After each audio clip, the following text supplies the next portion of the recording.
Jayo Radha Madhava Kunja Bihari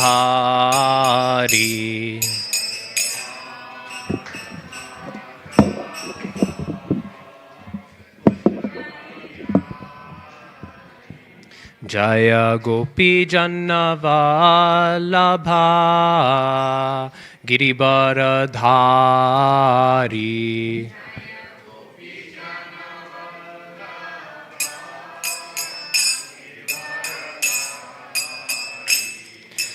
Jashoda Nandana Braja Jana Ranjana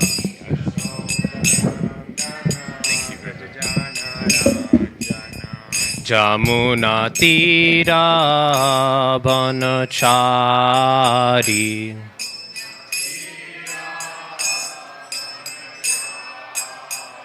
Jayo Radha Madhava Kunja Bihari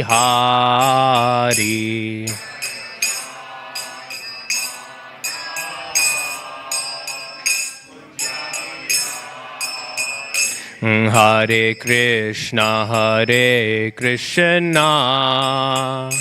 Krishna Krishna Hare Hare Hare Rama Rama Rama Hare Hare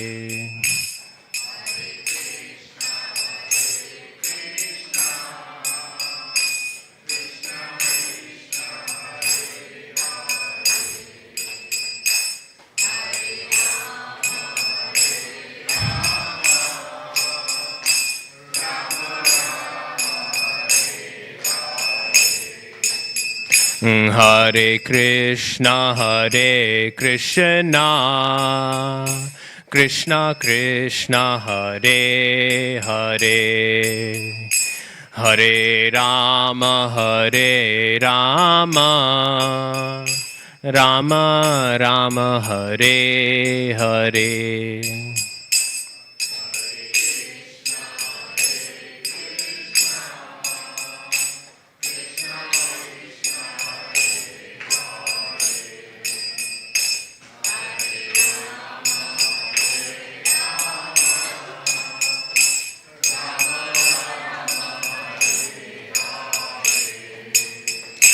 Hare Krishna Krishna Krishna Hare Hare Hare Rama Rama Rama Hare Hare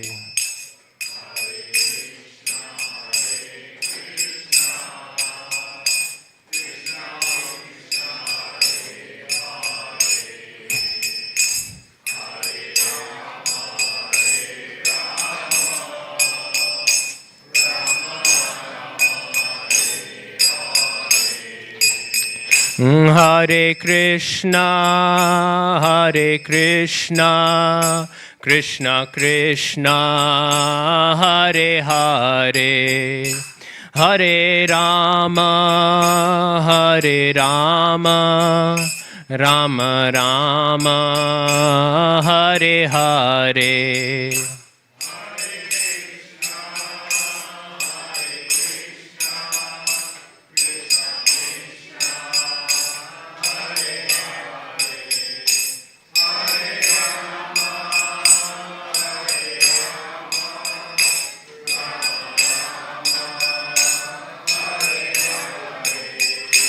Jaya Radha Gopinath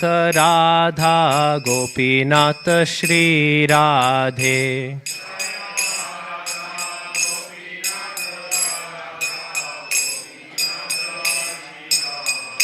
Jaya Prabhupada Jaya Prabhupada Jaya Prabhupada Jaya Prabhupada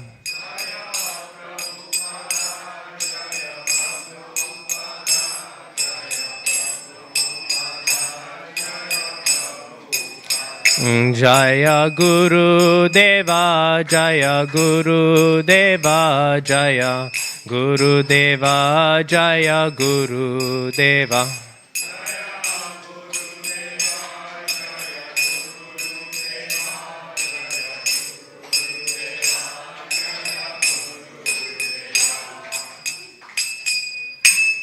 Jai Nitya Lila Pravishta Om Vishnupad Paramahansa Parivrajacharya Ashtotra Shada Shri Srimad Abhaya Charanaravinda Bhaktivedanta Swami Srila Prabhupada Ki Jai Jai Nitya Lila Pravishta Om Vishnupad Paramahansa Parivrajacharya Ashtotra Shada Shri Srimad Bhakti Siddhanta Saraswati Thakur Srila Prabhupada Ki Jai Shri Jai Nitya Lila Pravishta Srila Gaur Kishore Das Babaji Maharaj Ki Jai Jai Nitya Lila Pravishta Om Vishnupada Vaishnava Sarvabhaum Srila Bhakti Vinod Thakur Ki Jai Jai Nitya Lila Pravishta Om Vishnupada Srila Jagannath Das Babaji Maharaj Ki Jai Prem Se Kaho Shri Krishna Chaitanya Prabhu Nityananda Shri Advaita Gadadhara Shri Vasadi Gaura Bhakta Vrinda Ki Jai Ganga Mai Ki Jai, Jamuna Mai Ki Jai, Bhakti Devi Ki Jai, Tulsi Devi Ki Jai, Ananta Koti Vaishnava Vrinda Ki Jai, Nittai Gaura Premanande, Hari Hari Bol, all glories assembled devotees, Hare Krishna, all glories assembled devotees, Hare Krishna, all glories assembled devotees, Hare Krishna, all glories to Sri Guru and Sri Gauranga, all glories to Srila Prabhupada Ki Jai.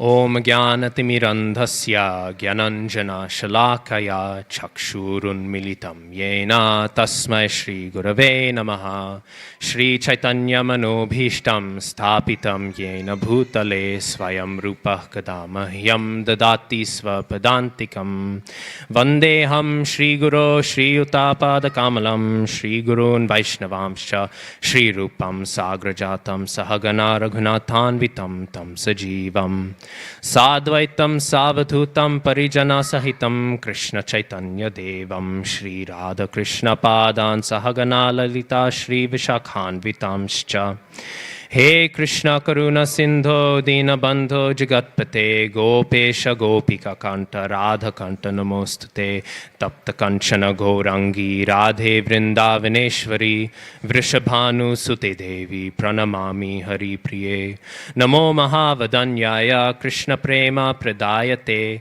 Krishnaya Krishna Chaitanya Namne Gora Tvishe Namaha Vanchakalpatarubhyascha Kripa Sindhu Bhyevacha Patitanam Pavanebhyo Vaishnavebhyo Namo Namaha Jaya Shri Krishna Chaitanya Prabhu Nityananda Shri Advaita Gadadhara Shri Vasadi Gaura Bhakta Vrinda Hare Krishna Krishna Krishna Hare Hare Hare Rama Rama Rama Hare Hare. So, welcome everyone to the Sunday feast. I hope you've been having a good time so far. And today we will be speaking about Gopal Bhatta Goswami. So we have a Sunday feast roster, and so every few months you'll see the same devotees in a similar order appear, and it's my turn again after a while. And so what I thought I'd do whenever somebody has the idea to put me on is I'll go through each one of the 6 Goswamis. So a few months ago, we went over the pastimes of Raghunath Das Goswami, right? And today, we will discuss Gopal Bhatta Goswami. And I'll just make a few points. I made them last time, but I'll make them again about why the study of the Goswamis is so important. Because someone might wonder, right? We can speak about the glories of Sri Krishna Chaitanya Mahaprabhu. We can speak about the glories of Krishna. We can speak about the glories of Ramchandra. But why do we discuss so much about these individuals? Why these personalities? And I'm reminded, I was listening to one interview with one academic. He's one scholar, and he's written a lot about the bhakti movement, right? And he said something that I found very, very interesting. And what he said is, sometimes it's very hard to study these devotional movements. And then he was going through some examples, and then he came to the tradition of Sri Chaitanya Mahaprabhu, the Sankirtan tradition. And he said, you know how hard it is to study this tradition. Chaitanya, he left 8 texts That's not much to go off. I don't know, what can I analyze from that? I'm an academic, I have to write books, 8 texts is not really enough for me to earn my living, right? And I thought it was an interesting point, because this is true. Even if we want to add here and there, some people will claim there's some poetic texts also written by Mahaprabhu. Even if we want to add those, we only have a handful of texts that have been given to us from the lotus hands of Sri Chaitanya Mahaprabhu. And yet we can speak a lot about Mahaprabhu. And why is that? The reason why is because we are given Mahaprabhu through the lens of the Goswamis. Without the Goswamis, we would know nothing of Mahaprabhu. Without them, we would have no conceptualization, not only of the life and pastimes of Mahaprabhu, not only of his teachings, but even of his mercy. It is through the line of the Goswamis, it is through their mercy that we understand the mercy of Mahaprabhu. And therefore, to understand the Goswamis for us is to understand who Mahaprabhu is. We do not know much about Mahaprabhu on our own, right? But when we accept and understand the lives and the teachings of the Goswamis, then we begin to understand something about who this personality was, who this Sri Krishna Chaitanya Mahaprabhu was, right? And still, if we are very fortunate, we will find out who he continues to be eternally in his pastimes. So then, we come to Sri Gopal Bhatta Goswami. And so I was thinking of going, the order that I chose to go through the different Goswamis was in the order of who met Mahaprabhu first, right? At least in these manifest pastimes. And Gopal Bhatta Goswami, he's our next candidate. You could argue my ordering is wrong, and I will happily accept your correction. But there's some disputes on these things. And especially, there is a lot of dispute about Gopal Bhatta Goswami. And I think this very first point about his life already gives us a first instruction about the value that comes from studying the lives and pastimes of these great individuals. And that first lesson comes from the fact that we actually don't know much about Gopal Bhatta Goswami. When we compare it to how much we know about the other acharyas in our line, there's actually a real dearth of knowledge. And the reason for this is, when Krishna Das Kaviraj Thakur was compiling the Chaitanya Charitamrita, he of course took the blessings of all the Goswamis. He took not only their blessings, but he also took whatever knowledge he could, right? Chaitanya Charitamrita is such a glorious text because it synthesizes all the thought of all the Goswamis. So very much we access all of their thought, we access all of their lives through this text. And yet, if you go on Vedabase and you look up Gopal Bhatta Goswami, you will not find very many mentions of him. And the reasoning for this is, when Gopal Bhatta Goswami gave his blessings for the Chaitanya Charitamrita to be written, he said, I will give my blessings only on the condition that you do not mention me. You do not discuss me, right? I do not want my name to be glorified and mentioned in this way. And if you do this, then I will give you my blessings. So in order to honor this instruction and this blessing of the great Gopal Bhatta Goswami, Krishna Das Kaviraj Thakur, he did not write so many details about Gopal Bhatta Goswami. We can think about what the humility is of such a personality to request such a thing. We are always so worked up and insistent, everyone should know my pastimes, everyone should know my name, right? Sometimes I think about this. You go to Vyas Pujas, right?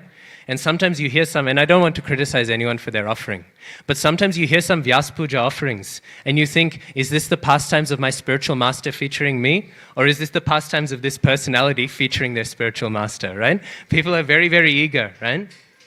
I remember once I was seeing one video, this one devotee, you could feel this very new devotional energy.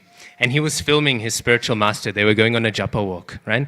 And so he had this video camera, and you could almost feel him hopping around, filming his spiritual master. And he said, Guru Maharaj, we will film you, we will record everything, and we will make sure your name is known all around the world, right? And the spiritual master of this devotee, in the recording, he put his hand away, and he said, I want to die forgotten and unknown. This is what he said. He said, put the camera away. That is all that I want from me. So like this, we see this. Sometimes I like to think of the example of Virachandra. Do we know who is Virachandra? No? Do we know who Virachandra is an incarnation of? Most people don't know, right? Virachandra is one of the children of Nityananda Prabhu, right? And Virachandra is an incarnation of the Paramatma. Vishnu himself.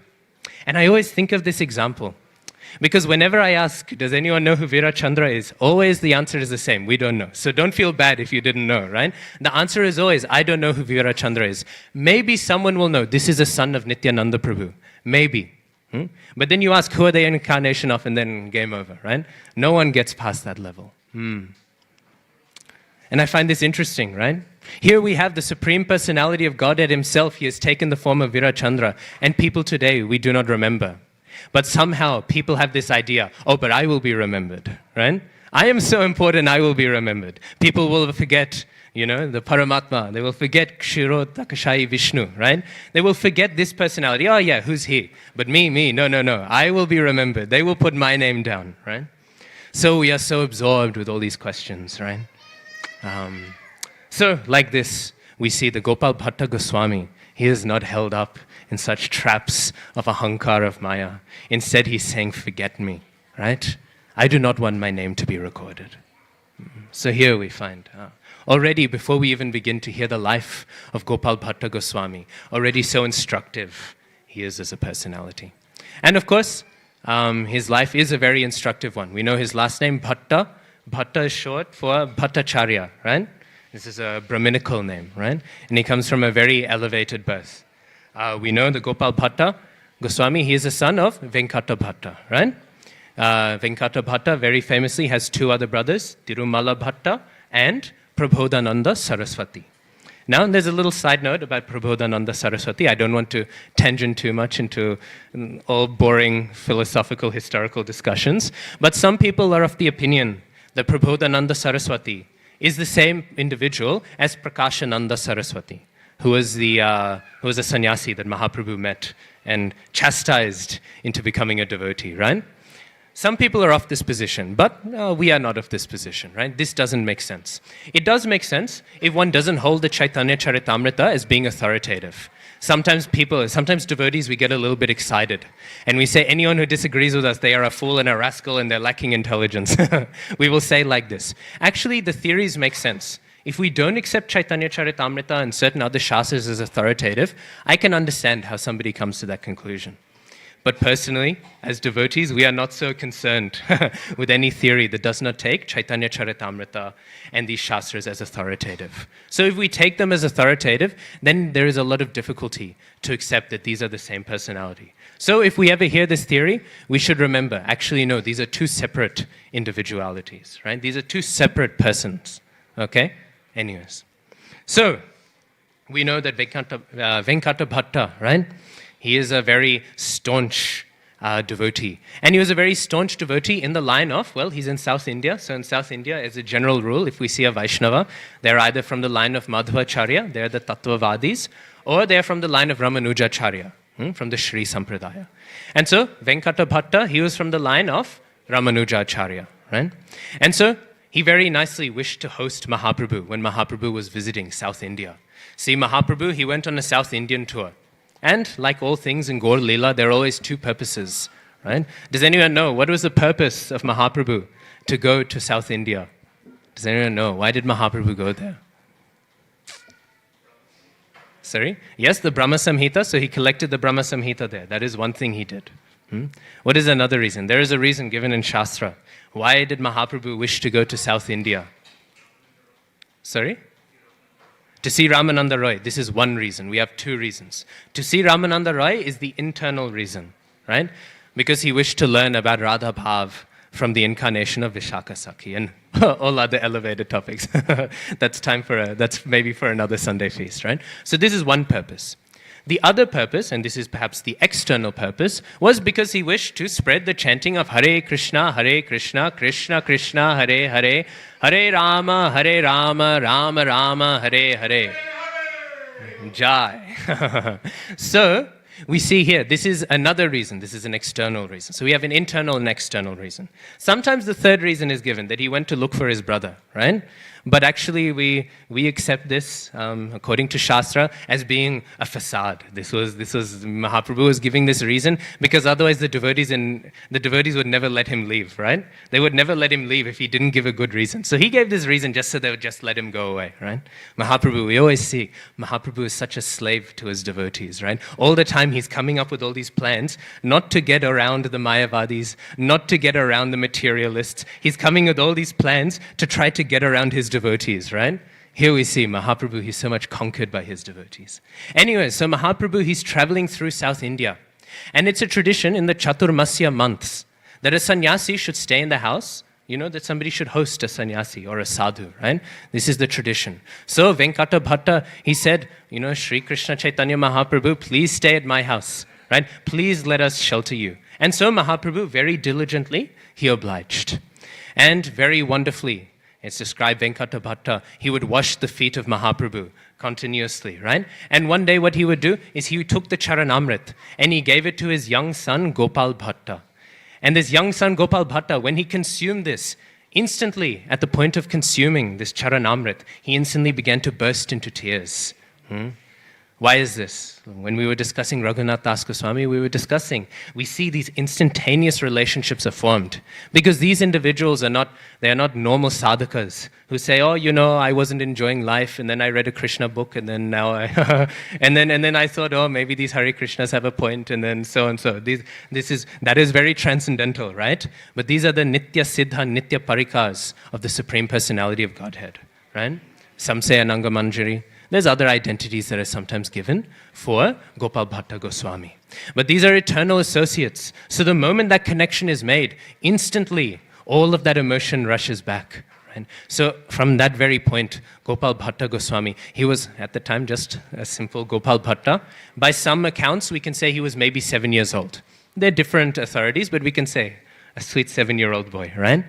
And so instantly he was infatuated with Sri Krishna Chaitanya Mahaprabhu. Constantly, throughout the entire visit, he was constantly serving him. And so in this constant service, suddenly Gopal Bhatta Goswami, he began to have this real agitation. He thought, I am seeing this very austere form of Sri Krishna Chaitanya Mahaprabhu with no hair, in sannyas robes, right? He's very austere, he's doing austerities all the time, but I have so much love for this personality. I want to see him enjoying, I want to see him in all of his beauty. And he became very depressed. He thought, I wish to see this form with long, flowing, beautiful hair. I want to see Navadvip Chandra, right? I want to see this form of the Lord which is so beautiful and has enchanted the hearts of all of those individuals. In Navadvip. I wish to see this form. And actually, we see this on the altar. If you ever see a murti of Sri Krishna Chaitanya Mahaprabhu, with very rare exceptions, the murti will always have long hair. Gaur Govinda Maharaj, he makes this point. And the reason why is actually in the spiritual world, we know there is Goloka Vrindavan, but there is also Nitya Navadvip. And in Nitya Navadvip, in the spiritual world, Mahaprabhu, he is not in a sannyas form. Mahaprabhu is not a sannyasi in his eternal form. In his eternal form, he is the very sweet teacher of Nyaya philosophy in Navadvip who has gone crazy and joined those weird Hare Krishnas, right? This is the eternal form of Mahaprabhu, right? So Mahaprabhu, like this is his eternal form. And so Gopal Bhatta Goswami, he became very, very dejected, very, very upset. I wish to see this form. And so Gopal Bhatta Goswami, like this, he would become very, very upset. And so, one day, with all his dejection, he began to have a dream. Actually, these pastimes are all recorded very differently. Again, Gopal Bhatta Goswami, he's actually made it very difficult for us devotees. We hear all these different versions because you have to find out indirectly. He was so reclusive about sharing anything about himself that we have to find out indirectly. So because of that, there's differences here, differences there. What to do? This is the glory of Gopal Bhatta Goswami, actually, that we have all these different understandings of him, right? So, in a dream, he was sleeping like this, right? And in the dream, suddenly, because Mahaprabhu, he is staying with him. And what was the point we made? Mahaprabhu, he is the slave of his devotees. And so he knew the heart of Gopal Bhatta Goswami being so upset about this. And so he appears in his dreams. And suddenly in this dream, in this mystical dream, Gopal Bhatta Goswami, he sees the fullness of Navadvip. And seeing the fullness of Navadvip, who does he see?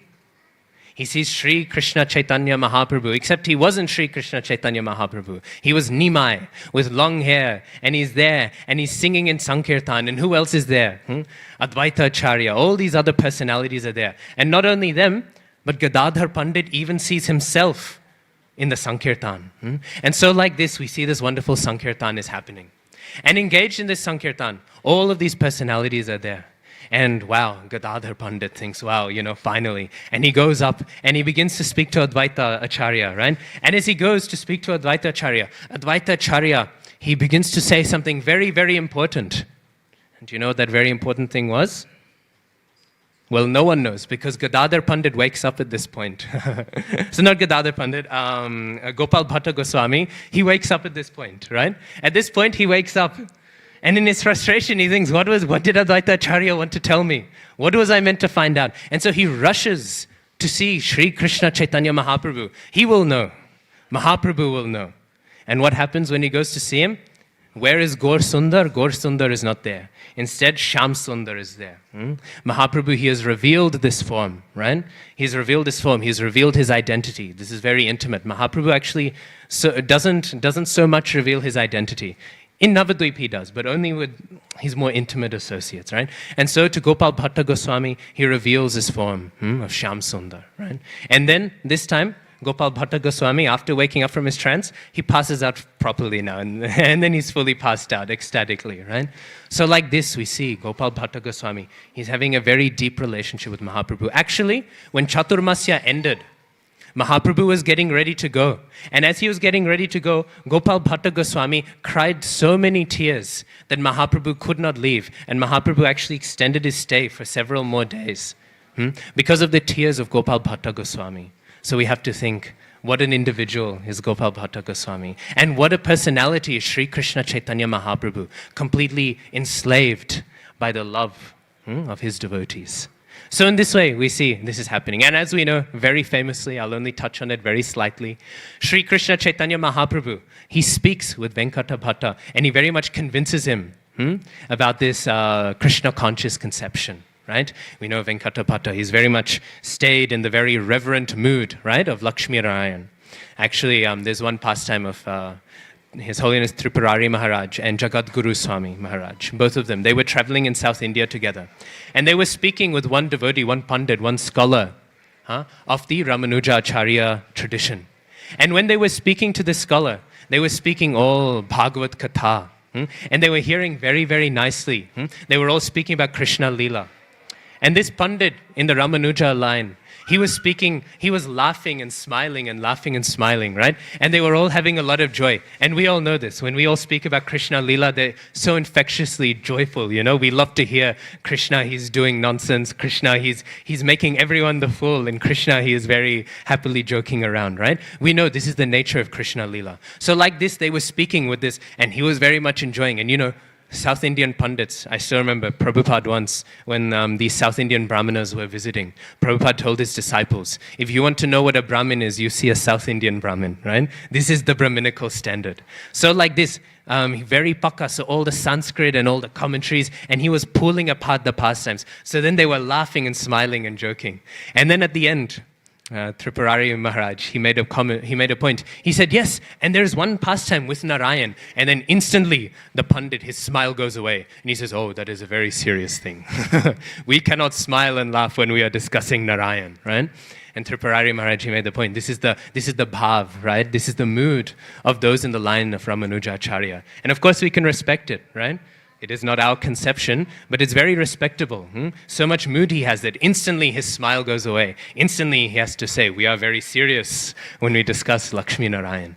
So anyways, this is the conception Venkata Bhatta is in, right? And so we know Mahaprabhu, again, what a personality. This is a very pakka individual who knows all the philosophy. And how does Mahaprabhu convince him of the Krishna conscious conception? Through joking, right? He makes a little joke with him. He starts speaking. He says, Lakshmi, she is very chaste, right? But she wishes to dance with the gopis. What is going on here? Like this, he's joking. And Venkata Bhatta, he says, actually, no, this is fine.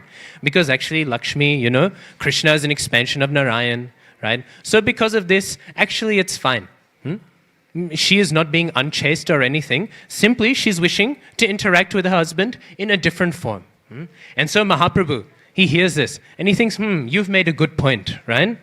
But then Mahaprabhu says, though this is a good point, we have to wonder, why was she not allowed to dance then? If this was simply the case, why was she not allowed to engage in the dancing? If this is simply just another Leela of Lakshmi Narayan, then why was Lakshmi not allowed to dance? Actually, and maybe this is too much of a tangent, I want to speak the life of Gopal Bhatta Goswami somehow in 1 hour. It's a bit of a tapasya. So, but anyways, we can take a very deep siddhanta from this, right? How high these pastimes are. Anyways, so in this way, Venkata Bhatta, at one point he gets uncomfortable and he's thinking, why are you speaking like this? But then at the end, he has to accept it. And what does he say? He says, I cannot understand such things. Such things are beyond me. I am such a minuscule jiva. But you are the Supreme Personality of Godhead, so you can understand such things. And then so very nicely, Sri Krishna Chaitanya Mahaprabhu, he cultivates Venkata Bhatta very deeply into the Krishna conscious conception. So anyways, like this, we hear very nicely, Mahaprabhu, he is completely covering not just this household, but it's described all of South India became washed in this ocean of Krishna consciousness, right? By the preaching of Mahaprabhu. And we know he goes to all different places. Eventually he meets Ramananda Rai, right? All of these things happen. But then at one point he has to leave. And we know Gopal Bhatta Goswami, he is having the great pleasure of serving Mahaprabhu every day, right? But what happens? At the end he has to leave, right? And so this becomes very unfortunate. Gopal Bhatta Goswami, he becomes very, very heartbroken, right? And so he says, Mahaprabhu, I will go with you. Sri Krishna Chaitanya Mahaprabhu, I will travel at this ripe young age, or we should say maybe the ripe old age of 7 years old. I will go, I will be a traveling renunciate with you. I will travel all around. And Mahaprabhu, he says, no, you stay, your parents, they are great devotees. And they are great devotees, right? And not only are they great devotees, but think of your uncle, Prabodhananda Saraswati, right? If we read the writings of Prabodhananda Saraswati, we actually shouldn't. That was a trick question. If anyone said, I've read the writings, you shouldn't. They are so rasic. They are of such a high level. If you read Radha Rasa Sudha Nidhi, if you read this text, again, don't. It is so rasic, it is so elevated. This conception, it is beyond our understanding, right? So, Prabodhananda Saraswati, what a great individual, right? So you go and you serve your family members. And then when you're of the right age, then you go to Vrindavan. You go to Vrindavan and you serve Rupa and Sanatan. And when you serve those two, then everything will be complete. And then Mahaprabhu left. And something that people often miss is when Mahaprabhu left, this is the last time that Gopal Bhatta Goswami saw Mahaprabhu. At this young age. This is very, very heavy actually when we think about it, right? But still, Gopal Bhatta Goswami, he was chaste to the instructions of Mahaprabhu and he accepted this. And so we hear Gopal Bhatta Goswami like this, he keeps on going and then when he reaches age, he goes exactly like that. He goes to Vrindavan, right? And so he goes to Vrindavan and he takes shelter under Rupa and Sanatan. And he takes such nice shelter under them that many people, they begin to say, oh, Gopal Bhatta Goswami, he is the younger brother of Rupa and Sanatan, right? This is how much he engages, how sweetly their relations manifest. And so like this manifests. But Mahaprabhu, he's thinking, you know, that very sweet boy, Gopal Bhatta Goswami, right? I told him to go. Let me see how he's going. So he writes a letter. And writing this letter, he sends it to Vrindavan and he sends it to Rupa and Sanatan. And he says, has this little boy, Gopal Bhatta Goswami, now he will be a little bit older, has he come to take shelter? And Rupa and Sanatan, they write very nicely. They say, yes, you know, he has come here, we are taking care of him, everyone thinks he is our little brother. This is how nice care we are taking care of him, right? And so like this, we see Rupa and Sanatan, they take such wonderful care, right? And at this point, of course, actually, some people think Gopal Bhatta Goswami, he's initiated by those two, but actually they're his Shiksha Gurus. He ends up taking initiation, Diksha, from Prabodhananda Saraswati. Who? What is Prabodhananda Saraswati's relationship to Prakashananda Saraswati? What is it? Are they the same person? No, okay? Please don't forget this point. If somebody tries to trick you, you have to be ready to chastise them, okay?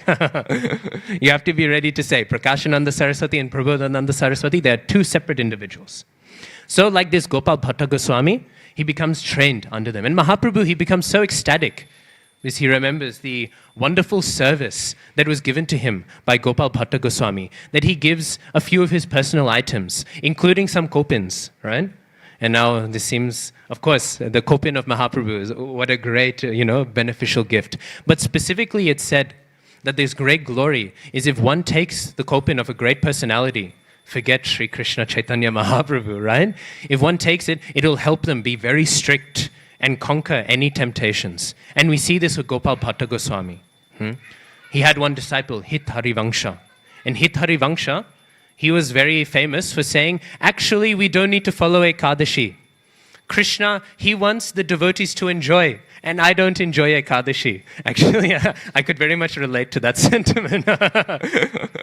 I think every day, khichdi is a little too bland for me every day. But every Ekadashi, I wake up and I think the only thing I want in life is khichdi. That's the only thing I want, right? So I can relate to that sentiment. I'm not saying I'm above this idea. But he still pushed this, and he tried to come up with some bogus Sahajiya Siddhanta. And he said, I can have even beetle nuts on Ekadashi. Krishna wants me to enjoy. I'm Krishna's devotee, so I can enjoy. And Gopal Bhatta Goswami, very famously, he rejected him. He said, you are not my disciple. Go away. I have nothing to do with you. So we see this is the effect. Mahaprabhu's kopins had this already. This is the quality of Gopal Bhatta Goswami, but we see it's in line with his personality. Very strict individual, very strict personality. So here we see glories of Gopal Bhatta Goswami, right? So we see this, and we also see this in his writings, right? Gopal Bhatta Goswami, he is somehow involved in the writing of Hari Bhakti Vilas. This is another complicated, like Prabodhananda Saraswati, Prakashananda Saraswati. I don't want to bore everyone, but it can get a little bit complicated. Who exactly wrote Hari Bhakti Vilas? We are not sure. Some places we find the name. Actually, the majority of devotees say it was Sanatan Goswami who wrote it. But the issue is, Hari Bhakti Vilas itself says it's Gopal Bhatta Goswami who wrote it. So we have this a little bit of, what to do. Prabhupada, he takes the position that Sanatan Goswami wrote it, and Gopal Bhatta Goswami sort of synthesized it together. This is Prabhupada's position, but other acharyas who are equally authoritative in our line seem to take different positions as well. Who knows? At the very least, we know Gopal Bhatta Goswami was definitely involved in the process of Hari Bhakti Vilas, and Sanatan Goswami was very much involved in the process of Hari Bhakti Vilas being written. And Hari Bhakti Vilas is very important. We find all of these instructions. Interestingly enough, and again, I promise not to tangent too much, it's a little bit on the side, but we find not so many descriptions in Hari Bhakti Vilas of specifically Gauriya Vaishnav practices. This is why Srila Prabhupada did not emphasize it so much, right? And also, furthermore, Hari Bhakti Vilas is very much written in the context of it's written for India. Right? It's written for practice in India. That's why Prabhupada, many places, he did not want to implement a lot of the fasts and celebrations in Hari Bhakti Vilas in temples in the West. Even Chaturmasya, we find, we don't celebrate it so much. We are not so strict in ISKCON with it. Ekadashi, my spiritual master says if one doesn't observe Ekadashi, their spiritual attempt should be considered a joke, right? It's a little bit heavy for Sunday feast, but take that and do what you will with that point.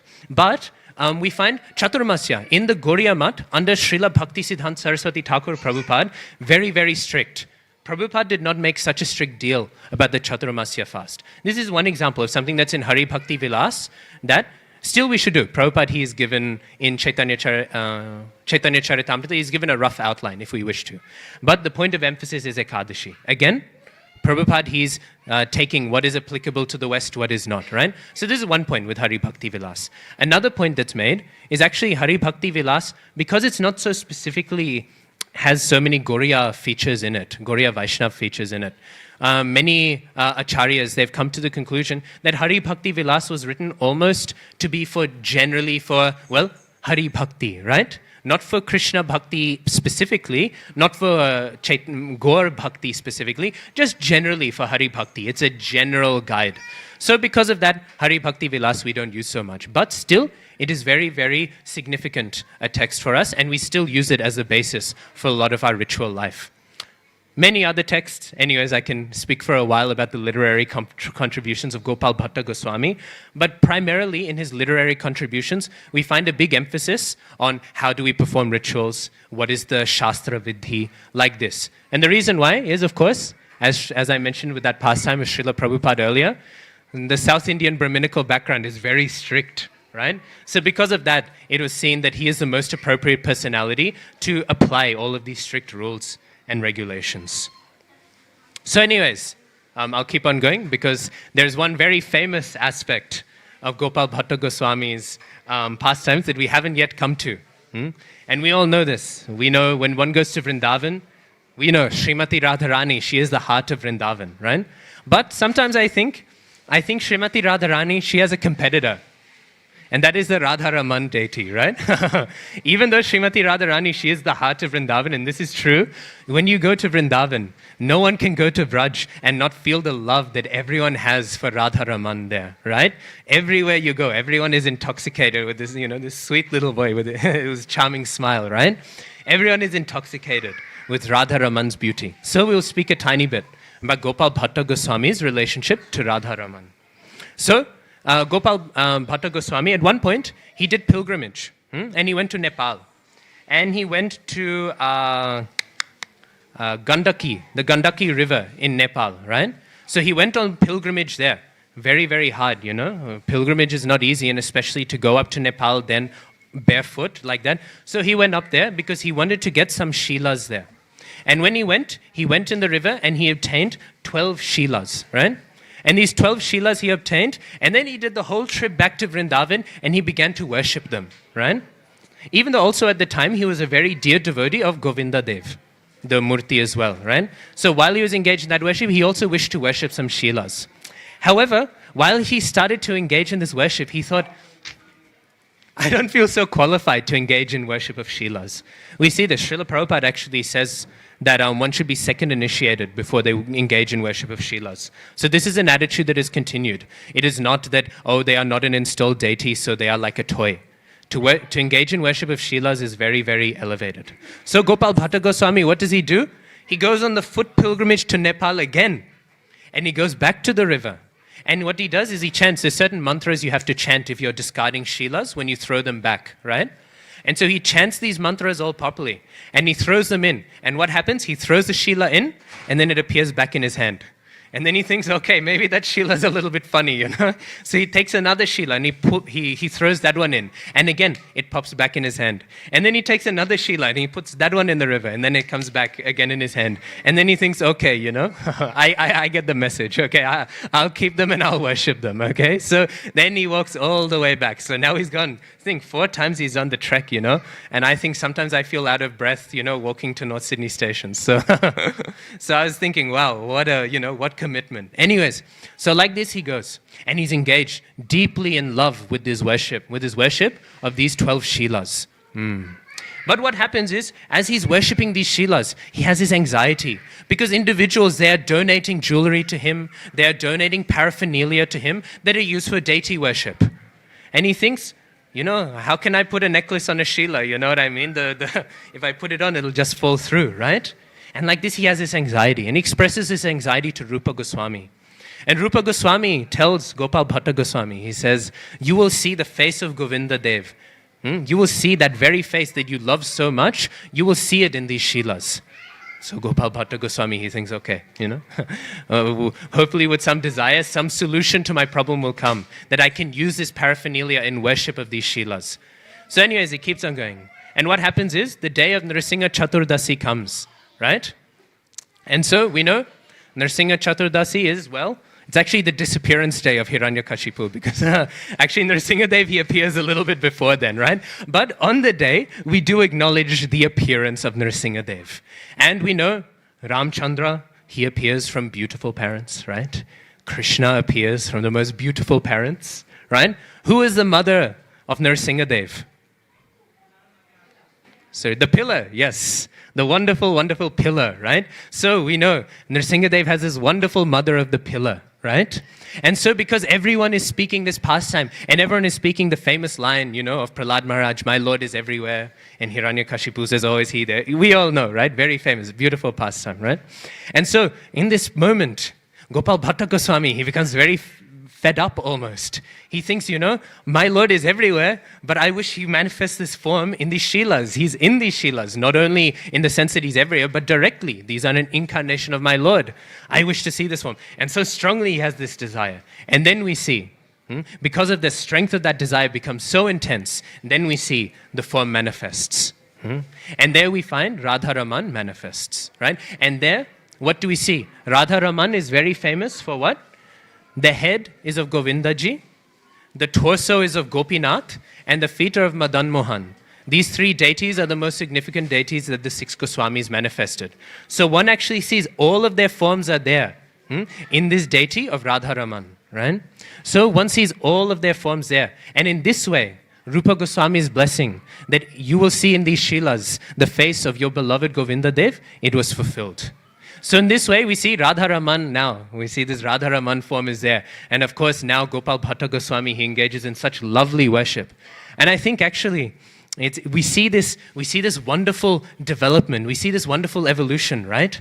Because at the beginning, Gopal Bhatta Goswami, he's there with, Bhattacharya, South Indian Brahmin, Lakshmi Narayan worship, with lots of awe and reverence, right? Right? We see, when you see the deities in awe and reverence, they're standing straight, right? They're standing very straight, very serious, right? And of course, very, very, very wonderful forms, right? Very beautiful forms. This is the Aishwarya Bhav. But in our line, we believe in the Madhurya Bhav as the highest Bhav, right? And so what do we see? We see this Gopal Bhatta Goswami, who was originally in this mood, right? What do we see now? We see in Radha Raman. Do we see a straight line? No, we see the wonderful bent, casual form. Krishna just relaxing, Elsewhere it's also said, Krishna has the three bhanga form. Why? Because if one is shot in the heart with an arrow, right? A bit of a graphic example. But if one is shot in the heart with an arrow, and the arrow is straight, you can pull it out easily. Not so much damage is done. But when we see in the Middle Ages, the arrows, they're all jagged and everything. Because when those arrows pierce the heart, you can't take them out, right? In the same way, when Krishna in his three bhanga form pierces one's heart, he can never be taken out. He can never be removed, right? So in this way, we see Radha Raman has this very beautiful, right? Three bhanga form with all these bends, very casual, right? And not only that, there's something very, very special with the Radha Raman deity, right? Because we don't often get to see the beautiful teeth of Sri Bhagavan Krishna. But with Radha Raman, we do. Gone is the very serious, opulent face that we can very much revere. And now here is a very sweet smile that can be relished by the devotees. So I think here we find something very, very interesting, this sort of transition between this Aishwarya Bhav to this very, very sweet, intimate Madhurya Bhav. So like this we see Radha Raman is there. And actually, just a little side note, while we're speaking the glories of Radha Raman, Srila Bhakti Siddhanta Saraswati Thakur Prabhupada, he engaged, there's lots of debates all the time. I still remember if I ever go to weddings and it's maybe not from a Gauriya Vaishnav community, they will always start chanting Hare Rama first and then Hare Krishna, right? So we see there's all sorts of debates about the Mahamantra, what does it mean, right? What do the names mean, who is Ram, right? Some people say Ram here means Balaram. Others will say here Ram means Ramchandra. Srila Bhakti Siddhanta Saraswati Thakur Prabhupada, he actually said that Hare Rama in the Mahamantra actually refers to Radha Raman. This is what Bhakti Siddhanta Saraswati Thakur says. So when we chant, we can meditate. Next time when we are chanting Hare Krishna, Krishna Krishna, Hare Hare, Hare Rama, Rama Rama, Hare Hare. When we are chanting, we can think Hare Rama. We can think of that beautiful form of Radha Raman, right? We can think of that. Anyways, that's my glorification of Radha Raman. We can go. That can be. I know Govinda Hari Prabhu. He does very nice lectures on the glories of deities. So he can elaborate on that much more than I can. But anyways, so we see like this. We see Gopal Bhatta Goswami, he is engaged in all of this worship like this. And so Gopal Bhatta Goswami, like this, he is constantly engaging. In fact, one day, and this is a very important point, I think, one day Gopal Bhatta Goswami, as he was worshipping Radha Raman, He thought, I love Radha Raman so much. But my father, he instructed me. He gave me the guidance. He gave me the advice, right? That I should always be worshipping and serving Chaitanya Mahaprabhu. Let us remember when Gopal Bhatta Goswami was a child, his father said, you will serve Sri Krishna Chaitanya Mahaprabhu. And then Gopal Bhatta Goswami first saying, and then he thought, Mahaprabhu told me to serve my father. So now, in this circle, am I being unfaithful to Mahaprabhu by worshipping Radha Raman, right? And in that moment, he felt a little bit disturbed because he thought, but I love Radha Raman so much, no matter what you do, I won't stop this service. And what happened in that point, Radha Raman manifested this form of being Mahaprabhu.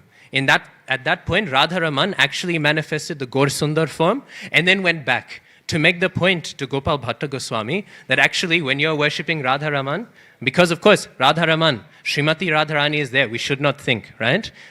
Krishna doesn't exist without Radharani. Impossible, right? So if the murti is there, we know there's a little silver crown they have on the side, and that is Srimati Radharani's presence, right? And if Radha and Krishna are there, then Mahaprabhu is there as well, right? So this point was made. But I think this is also a very special point, right? Because we're seeing here, right? Mahaprabhu, earlier he manifests the form of Krishna, right? In order to please Gopal Bhatta Goswami. He stays extra time in Venkata Bhatta's house in order to please Gopal Bhatta Goswami. Now we find Radha Raman is taking the form of Mahaprabhu in order to please Gopal Bhatta Goswami. This is back to the beginning. Right at the beginning of this class, I said we should learn and study about the Goswamis. Why? Because the Goswamis give us Mahaprabhu. That is why. And here we see exactly that in action. Whenever Gopal Bhatta Goswami desired it, Mahaprabhu simply obliged, like this. So if we pray to Gopal Bhatta Goswami, if we pray to the devotees of Gopal Bhatta Goswami, then we will very nicely get Mahaprabhu. That is the only way we will know anything about Mahaprabhu. We know nothing of Mahaprabhu. We feel nothing for Mahaprabhu away from the mercy and association of devotees like Gopal Bhatta Goswami. And this is why it's so very important. If we are Gauriya Vaishnavas, it is not enough to say, I love Mahaprabhu. It's not enough to say, I love Krishna. We must say, I love Gopal Bhatta Goswami. I love all of his devotees as well. So, this is, if you will, one of the great glories of Gopal Bhatta Goswami. So anyways, there's a few more points that I'll wrap up on. So, Gopal Bhatta Goswami, in general, it's said he tended to initiate disciples from the west of India. The other Goswamis would initiate from the east, right? So once he was traveling around, and there, when he was traveling, he traveled in the house of one Brahmana, and in that house there was a very sweet young boy. And this young boy, he was there, and the father said, when this boy is older, I will send him to you, Gopal Bhatta Goswami. I will send him to you. And then Gopal Bhatta Goswami, he said, okay. And then he went back to Vrindavan and continued. And then a few years later, this one boy now, this one maybe 18 or something year old boy, comes up to Gopal Bhatta Goswami. And he says, do you remember, you stayed at my house all these years ago, and my father said he will send me to you. So now I have come. And so, Gopal Bhatta Goswami, he said, wow, he was really impressed, right? This boy, he stuck to his word. And so he initiated him. And he's very famously, he received the initiated name of Gopinath. And later on, he would be called Gopinath Pujari. He was the original Pujari of the Radha Raman deities after the disappearance of Srila Gopal Bhatta Goswami. So, after that, he was the next Pujari. Even actually, under the time of Gopal Bhatta Goswami, obviously he was trained under him. That being said, these days, all of the Pujaris of Radha Raman, they are descendants from this line. There are some accounts, though, that say that there was an issue. Because Gopinath Pujari, he was a celibate, right? So it's a bit difficult to have a lineage from a celibate for obvious reasons, right? So actually, by some accounts, it's said that his younger brother, Shri Damodar Das, his younger brother, actually, he was the one from who the Radha Raman Pujaris all descend from.